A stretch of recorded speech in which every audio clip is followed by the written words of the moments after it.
ও hello guys, কেমন আছো সবাই? আশা করি ভালো আছো। আমি আজকে তোমাদেরকে হ্যালো প্রোগ্রামটি দেখাবো।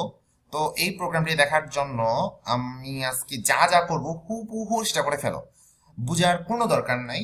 পরবর্তী এপিসোডগুলোতে বা পরবর্তী পর্বগুলোতে আমি তোমাদেরকে এটা বিস্তারিত বলে দিব, ডিসক্রিপশন বলে দিব। তো আমি এখন যা করবো সাথে সাথে তোমরা সেগুলি করতে থাকো এবং দেখো আমার মতো আউটপুট আসে কিনা। যদি আসে তাহলে তোমরা সাকসেসফুল।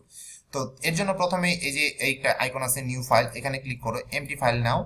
তারপর হচ্ছে কন্ট্রোল এস চাপো, কন্ট্রোল এস চেপে তুমি একটা লোকেশন সেট করো। আমি ডেস্কটপের এই যে ওয়ার্ক স্পেস ফোল্ডারের ভিতরে আমি ফাইলটি সেভ করব।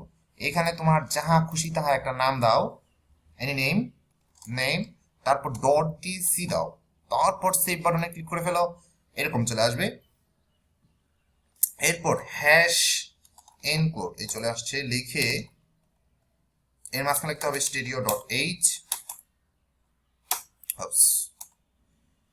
তারপর ভয়েড মেইন, তারপর এই যে ব্র্যাকেট, ব্র্যাকেট গুলোর ভিতরে লেখো প্রিন্টএফ, প্রিন্টএফ লিখে লিখে ফেলো হ্যালো ওয়ার্ল্ড, না হ্যালো ওয়ার্ল্ড।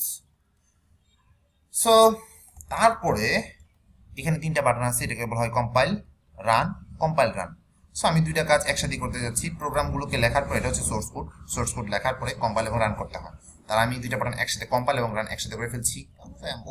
না, তো এখানে দেখাচ্ছে হ্যালো ওয়ার্ল্ড। যদি তোমাদের আউটপুট এরকম আসে, একটা ব্ল্যাক অসম স্ক্রিন যদি দেখায় hello world with some text, then তুমি বুঝবে তোমার প্রোগ্রাম সঠিকভাবে কাজ করছে। আর এটাই হচ্ছে হ্যালো ওয়ার্ল্ড প্রোগ্রাম। আশা করি ভালো বুঝতে পারছো, না বুঝলেও কোনো সমস্যা নেই। নেক্সট এপিসোডগুলোতে আমরা ভালোভাবে ডিসক্রিপশন করবো। ওকে, ততক্ষণ পর্যন্ত ভালো থাকো, সুস্থ থাকো, টাটা।